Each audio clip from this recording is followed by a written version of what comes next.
He barely made it out of the car before the chaos started. A quiet street in an affluent Georgia suburb, manicured lawns, imported stone driveways, houses that whispered wealth instead of shouting it, and a $450,000 Rolls-Royce Wraith. Midnight blue, with chrome accents, pulling into a garage like it had done 100 times before, but this time was different. This time, 3 neighbors were watching with phones already in hand. This time, 2 911 calls would be made within 90 seconds of each. Other this time, 4 police officers would arrive with the kind of urgency usually reserved for active threats.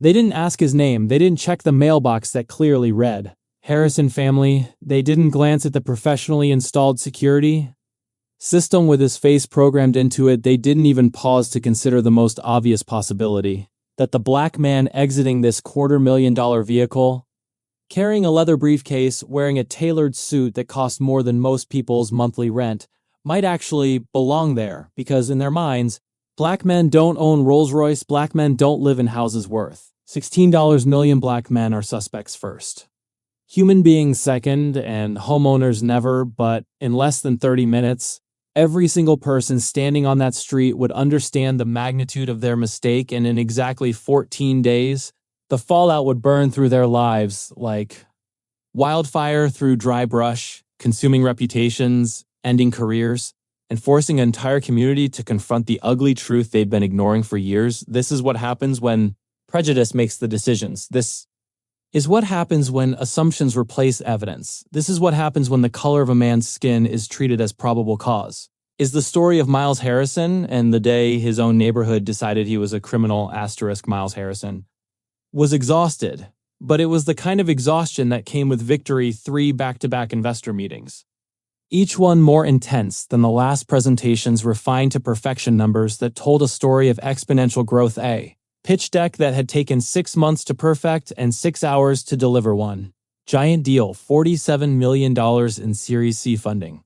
Finally closed. His company, Harrison FinTech, had just become one of the fastest-growing black-owned financial technology firms in the Southeast. The pressure that had been crushing his shoulders for months, the sleepless nights, the constant worry about payroll and expansion and proving himself in rooms where he was always the only one who looked like him, all of it lifted in the moment those signatures hit the contract home at last. The drive from downtown Atlanta to Briarwood Estates took 43 minutes in light traffic. Miles used every second of it to decompress. Windows down despite the expensive leather interior, letting the early evening air wash away the boardroom tension. The playlist Camille had made for him, a mix of neo-soul and jazz, played softly through the premium sound system. He thought about his wife, about surprising her with the news, about finally being able to say yes to that vacation she'd been planning. The one to Bali they'd postponed 3 times because of work. About Zoe's college fund being more than secure now, about breathing, just for a moment, without the weight of being a black entrepreneur in a system designed to watch him fail as he turned onto Briarwood Lane. The GPS announced his arrival unnecessarily. He'd lived here for 3 years, knew every speed bump, every badly designed curve in the road, every house by the cars parked outside. He eased the Rolls-Royce into his driveway, the one with the small crack in the concrete he kept meaning to fix, and pressed the garage door opener clipped to his visor. The door rolled up smoothly, revealing his wife's white Tesla Model X on the other side, exactly where she always parked at home. The word meant something different to Miles than it did to most people. It meant a place he'd earned, not inherited, a place that represented every sacrifice his parents made, every scholarship he fought for, every code he wrote at 3 a.m., every pitch meeting where he was told his idea was interesting but risky, every door that closed in his face before he built his own. He guided the Rolls into the garage, the parking sensors beeping unnecessarily. He could park this car blindfolded. The engine purred off with the press of a button. For just a moment, he sat there in the leather seat, eyes closed, letting himself feel the wind. Then he grabbed his briefcase, loosened his tie, and stepped out into the thick Georgia heat that had settled over the neighborhood like a blanket. The garage door to the house, the one that led directly into the mudroom, was right there 10 steps away. His wife was inside, probably helping. Zoe with homework at the kitchen table. Maybe she'd already started dinner. Maybe she was on a work call of her own, pacing the living room the way she did when she was negotiating. But Miles needed a moment in the open air, needed to feel the accomplishment. Before walking into the beautiful chaos of family life, he popped the trunk, pulled out his leather suitcase, the one with his initials embossed on the side. A gift from Camille when the company first turned profitable, and rolled it toward the side door. That's when he felt the weight of being watched across the street. Gerald Patterson stood at his second-floor window with a tumbler of bourbon in one hand and his phone in the other. Gerald was 72 years old, a retired operations manager from Whitfield Industries, a man who'd spent his entire life believing in order, rules, and the natural hierarchy of things. He'd bought his house in Briarwood Estates 20 years ago, when the neighborhood was still being developed. When you could count the black families on one hand and still have fingers left over, had watched the neighborhood change. Watched new people move in, people who didn't look like him, people who drove cars that made him uncomfortable, people who seemed to have money they shouldn't have, or at least money. Gerald couldn't explain, and Gerald Patterson needed to explain things, needed the world to make sense in the way it had always made sense to him. Miles Harrison had never made sense to Gerald. Too young to own a house like that, too black to drive a car like that, too comfortable in his own skin, too confident in the way he walked, too unwilling to shrink himself to make Gerald feel better. Gerald had never introduced himself, never welcomed Miles to the neighborhood, never brought over the obligatory plate of cookies or offered to help with the move-in like he had for the Johnsons 2 houses down, the nice white couple with the golden retriever. Instead, Gerald watched Miles come and go at odd hours, which meant he was probably dealing drugs, watched expensive cars pull up for parties, which meant he was probably laundering money, watched delivery trucks drop off packages, which meant God knows what. Gerald had theories. Gerald always had theories, and in his mind, every theory justified the suspicion, and every suspicion justified the next phone call today. Watching Miles pull into the driveway in that Rolls-Royce, something in Gerald's mind clicked. That's not his car. The thought arrived fully formed, confident, unquestioned. Never seen Miles drive that particular car before. Miles usually drove a black BMW X5, expensive enough to make Gerald uncomfortable, but at least explainable as a lease or a loan. But a Rolls-Royce, that was too much. That crossed a line Gerald couldn't articulate but felt in his bones. That's not his car. He's stealing it. The logic was circular, built on prejudice disguised as observation, but Gerald didn't question it. He never questioned these things. He simply picked up his phone and dialed 911 2 houses down. Richard Chen heard the sirens in his mind before they arrived. Richard was a pharmaceutical sales rep who worked from home 3 days a week, which gave him far too much time to peer through his blinds and participate in the neighborhood's unspoken surveillance network. He wasn't a bad person. At least, he didn't think of himself that way. He voted Democrat. He had black colleagues he respected. He'd even attended a few diversity seminars at work and nodded at all the right moments. But Richard also believed in being cautious and trusting his instincts, and looking out for the neighborhood. And when he saw Miles step out of that Rolls-Royce, something felt wrong. Richard couldn't have explained what exactly, just a feeling, just a sense that something was off. And when he saw Gerald on the phone across the street, gesturing animatedly, Richard's feeling turned into certainty. If Gerald was calling someone, there must be a reason. If Gerald was concerned, Richard should be concerned too. So Richard did what thousands of people do every day in America. He made a second call to confirm the first one. He told the 911 dispatcher there was suspicious activity. At 852 Briarwood Lane, he described Miles as a black male, approximately 6 feet tall, acting nervous. He mentioned the Rolls-Royce as if its presence was evidence of wrongdoing. He said the words that would haunt him later. I just want to make sure everything's okay, Richard believed. He was being a good neighbor. He would learn very soon what kind of neighbor he actually was 3 houses down. Sandra Morrison, no relation to the police sergeant who would soon arrive, stepped onto her porch with her phone already recording. Sandra was a real estate agent who specialized in preserving neighborhood character, which was code for keeping certain people out. She was 48, blonde, perpetually in athleisure wear despite never exercising, and she knew everyone's business because she made it her business.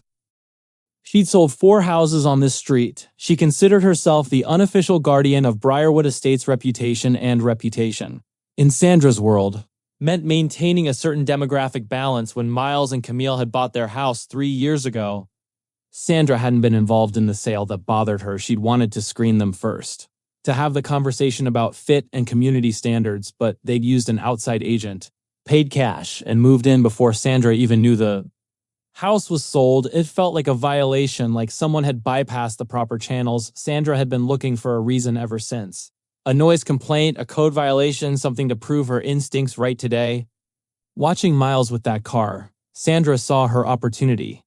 A theft in progress, evidence of criminal activity finally. A way to show everyone that she'd been right to be concerned. She positioned herself on her lawn. Phone raised. Recording vertically. Because she'd seen enough viral videos to know that's how you do it. She didn't consider calling out to Miles, didn't think to verify anything, just recorded. Waiting for the moment when the police would arrive and prove her right. Sandra Morrison had no idea she was about to become famous for all the wrong reasons. 911, what's your emergency? The dispatcher's voice was calm, professional, trained to extract information quickly. Gerald Patterson's voice shook with a mixture of adrenaline and self-righteousness. Yes. Hello, there's a suspicious black male stealing a Rolls-Royce at 852 Briarwood Lane. He just pulled up and is removing items from the vehicle. I'm watching it happen right now. Are you witnessing this from your residence, sir? Yes, I live across the street. I know everyone on this block, and this man doesn't belong here. The owners of that house are out of town. They weren't. This is clearly a theft in progress. Can you describe the individual? Black male, probably. Mid-30s. Wearing a suit. Probably trying to blend in. He has a suitcase, could be planning to rob the place.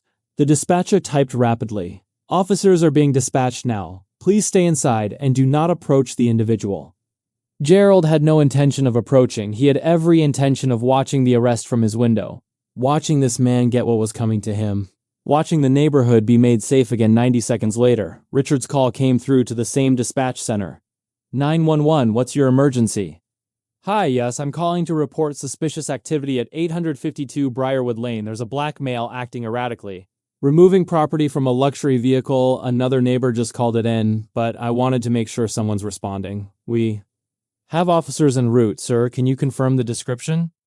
Yes, black male, suit, approximately 6 feet tall. He keeps looking around like he's watching for someone. Definitely suspicious behavior. The dispatcher updated the call. 2 confirmations meant elevated priority, 2 witnesses meant corroboration. In the logic of emergency response, this became a verified incident. 4 officers were now en route instead of 2. Miles Harrison had no idea any of this was happening. Sent Camille a text. Home big news, is Zoe still up?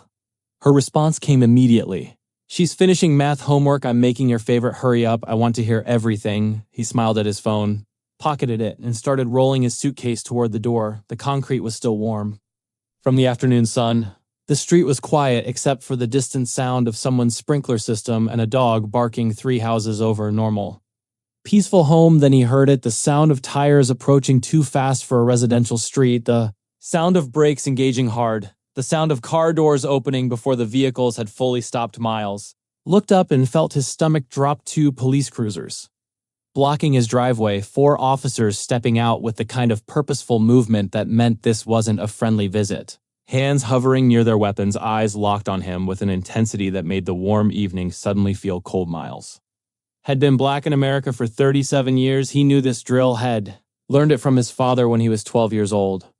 After a friend's older brother was shot during a traffic stop for reaching for his registration too quickly, he'd practiced it in college after campus security stopped him 7 times in 1 semester for matching a description.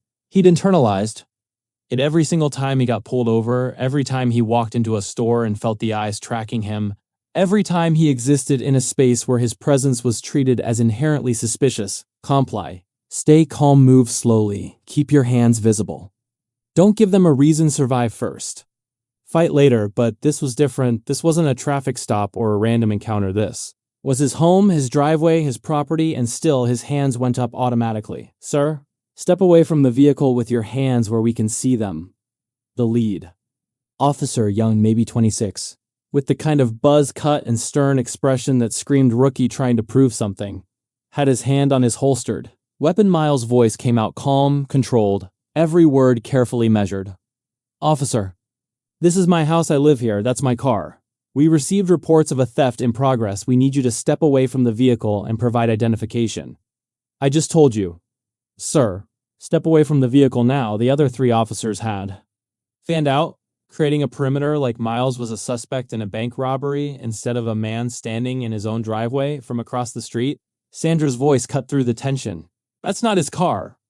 I know everyone who lives here, and he doesn't belong in this neighborhood. Miles turned toward her voice. Sandra stood on her lawn, phone raised. Recording everything, her face showed a mixture of satisfaction and vindication, like she'd finally caught the criminal she'd always suspected lived among them. Ma'am, I've lived here for 3 years, Miles called out, his voice still calm despite the rage building in his chest. You've literally seen me hundreds of times, Sandra scoffed. I know. The people in this neighborhood, you're not one of them, and there it was, the truth, stated plainly, are not one of them, not because she didn't recognize his face, not because she'd never seen him before, but because in her mind, people who looked like Miles didn't belong in neighborhoods like this, didn't own homes like this, didn't drive cars like this. You are not one of them. Miles felt something shift inside him. Not fear anymore, something sharper, something that tasted like fury wrapped in exhaustion. Spent his entire life proving he belonged, proving he was smart enough, worked hard enough, earned enough, deserved enough, and still here he was, hands in the air in his own driveway while his neighbors called him a thief and police officers treated him like a threat. The rookie officer stepped closer. Sir, for the last time, step away from Officer Morrison. A new voice, calm but firm, authoritative. Everyone turned. A second police cruiser had pulled up, and stepping out of it was Sergeant James Morrison, 15-year veteran, community liaison, and the man who ran the youth programs Miles had donated over $200,000 to in the past 2 years. The moment Sergeant Morrison's eyes landed on Miles, his entire expression changed. Confusion, recognition, horror. Mr. Harrison. The rookie officer looked between them, uncertainty flickering across his face. Sarge, we got a call about... I know what the call was about.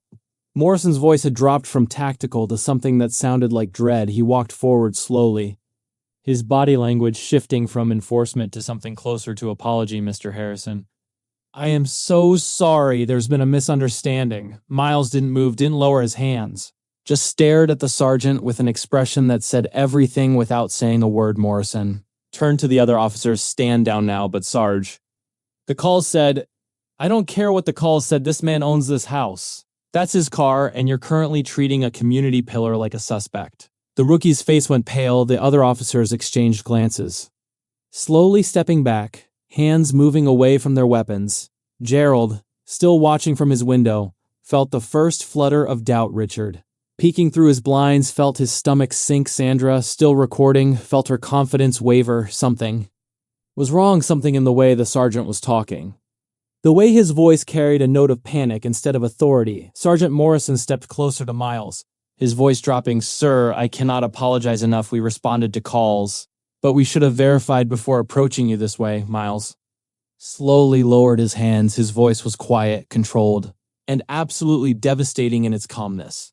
You should have verified before you pulled up with 4 officers and treated me like a criminal in my own driveway. Yes, sir, you should have. Checked whose house this was before you demanded I prove I lived here. Yes, sir.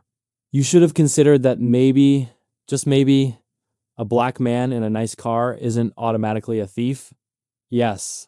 Sir, you're absolutely right. The other officers stood frozen, realizing in real time that they'd just made a catastrophic mistake. Miles looked past Morrison to the neighbors, still watching. Gerald had stepped out onto his porch now, arms crossed, trying to maintain his righteous stance even as doubt crept into his expression. Richard had disappeared back inside. Sandra had lowered her phone but was still standing there, waiting for vindication that would never come. Miles spoke louder now, making sure every neighbor could hear. Sergeant Morrison, you know me, you know what I do, you know what I've contributed to this community, so tell them. He gestured toward the watching neighbors.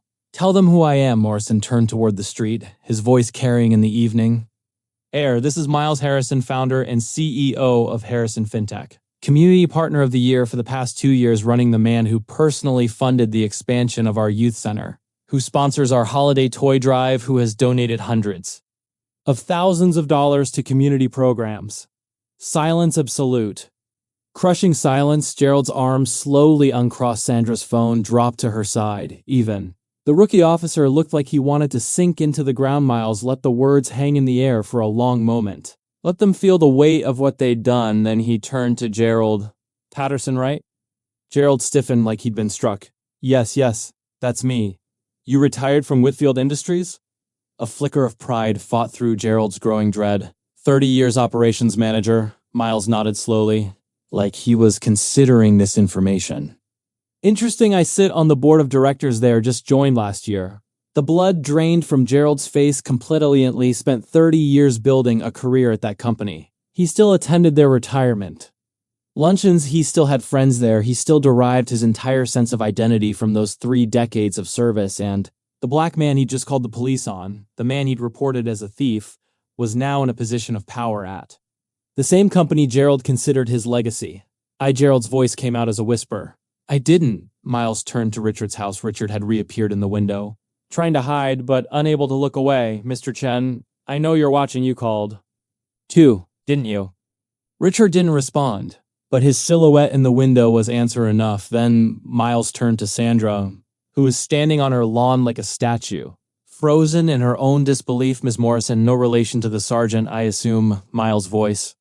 It was cold now. You said you know everyone in this neighborhood. You said I don't belong here. You were recording me. Hoping to catch a criminal in action, Sandra opened her mouth, but no words came out. Miles reached into his pocket slowly, making sure every officer could see his movements, and pulled out his phone. My Ring doorbell system has been recording this entire time. Every word you said, every assumption you made, every lie you told. Sandra's face went white, but here's the thing, Miles continued. It's not just my Ring system. My security company offers livestream capability for safety purposes, you understand, and that livestream, well, it goes to a private server. But it also feeds to my phone, and when I got that first alert about police activity, I hit a button that shared that stream. He pulled up his phone, showed them the screen, 15,847 people watching live. You're not just on my camera.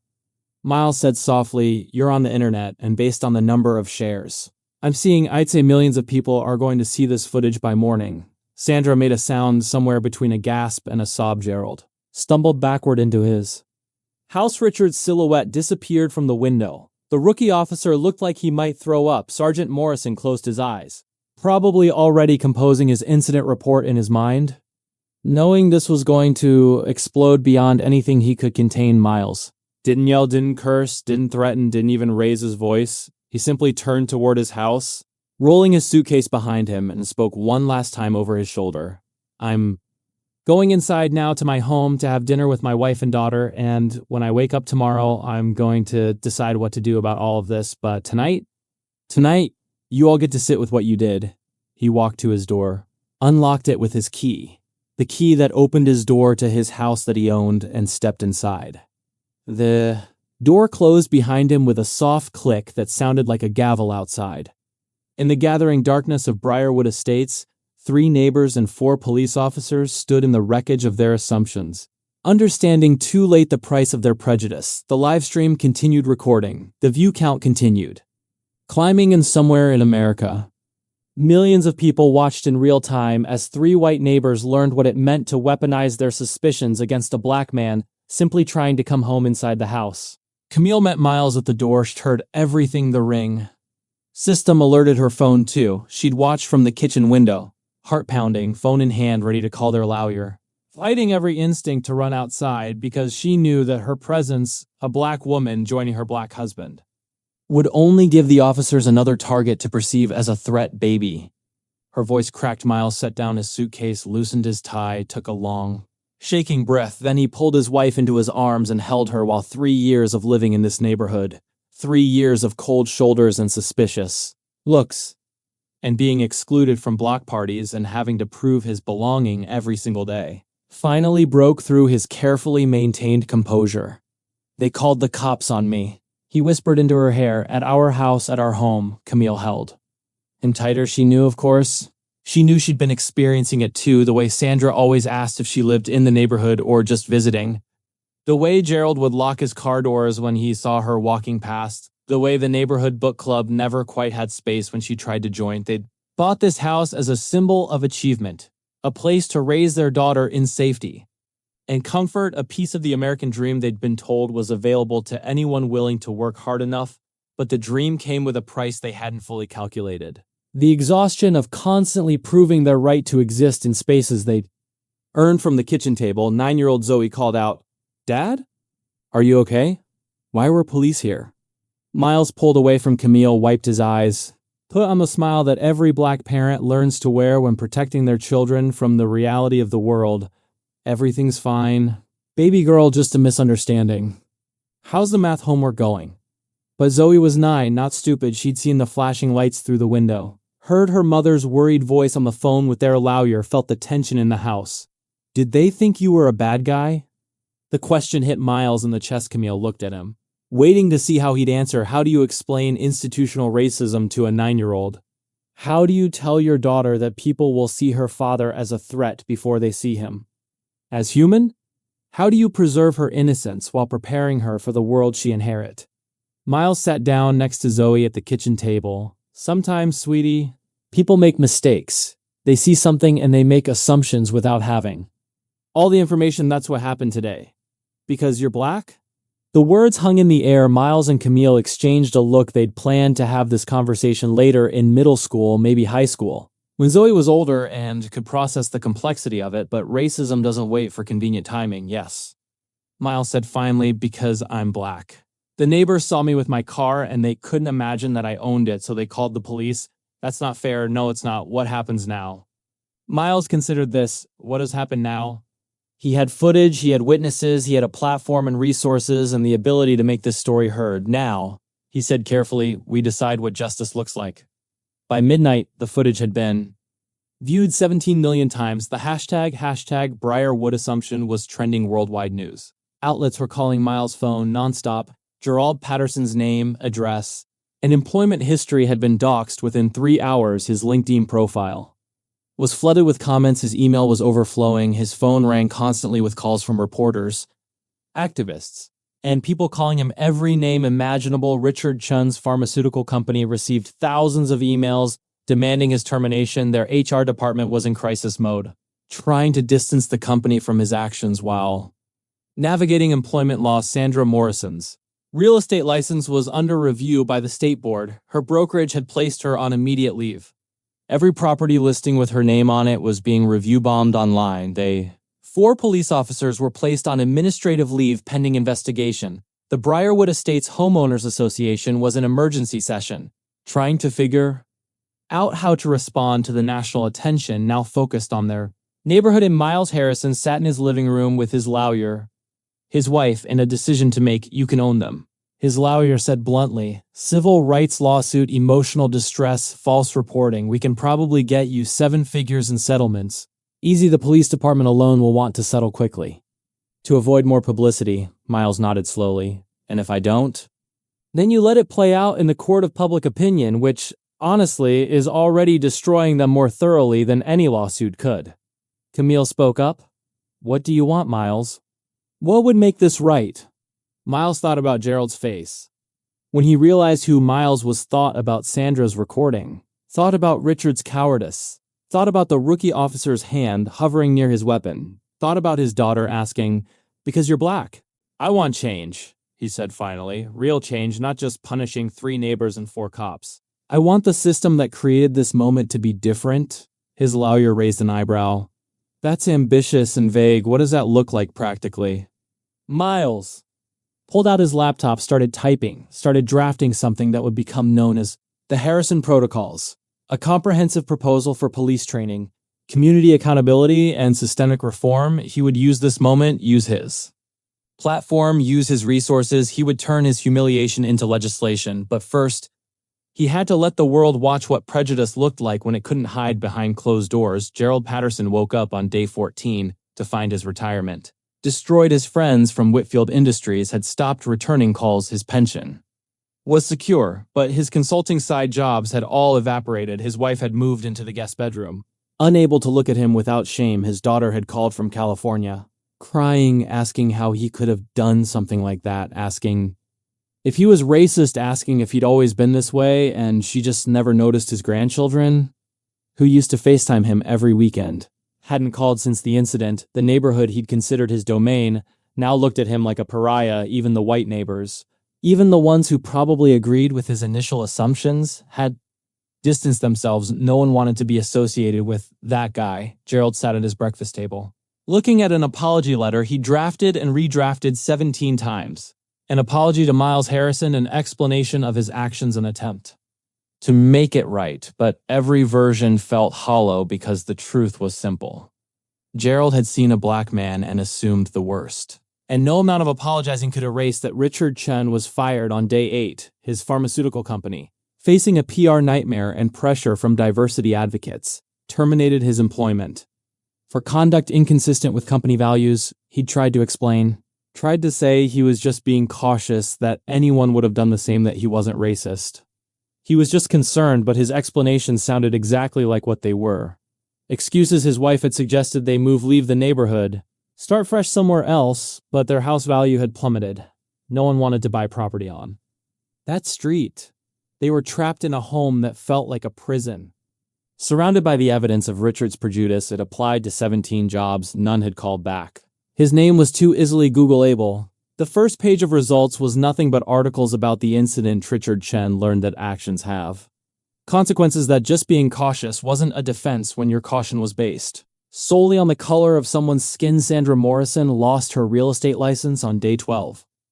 The state board found that her public statements about knowing who belongs in the neighborhood violated fair housing laws. Her recorded comments constituted evidence of discriminatory intent in her professional practice. Tried to appeal, hired a lawyer, claimed she was taken out of context, but there was no context that made her not one of them acceptable. Her brokerage terminated her contract. Her former colleagues avoided her at industry events. Her social media profiles were deactivated after the harassment became overwhelming. Sandra Morrison, who had spent her career determining who belonged where, now found herself belonging nowhere. The 4 police officers faced varying consequences. The rookie was terminated after the investigation found he'd escalated the situation unnecessarily. 2 of the supporting officers received formal reprimands and mandatory bias training. 1 officer resigned before the investigation concluded. Sergeant Morrison kept his job but was removed from community liaison duties. The irony wasn't lost on anyone. The officer who knew Miles, who should have prevented the whole situation, was now permanently marked by his department's failure. But the biggest changes happened in places. Gerald, Richard, and Sandra would never see Miles Harrison's footage, and his subsequent advocacy campaign led to new police training protocols in 3 states, requiring verification of property ownership before responding to suspicious person calls at residential addresses, a federal review of 911 call patterns, examining racial bias in emergency reporting legislation in Georgia, making it illegal to file false police reports based on racial profiling, with significant penalties, a nationwide conversation about weaponizing police against black people for existing in spaces white people deemed off limits. Miles donated his settlement money, $42 million split between the police department, HOA, and personal settlements from the neighbors to organizations fighting racial justice. He and Camille started a foundation focused on supporting black homeowners facing discrimination. He testified before state legislature about his experience, telling the story of being criminalized in his own driveway to lawmakers who couldn't look away.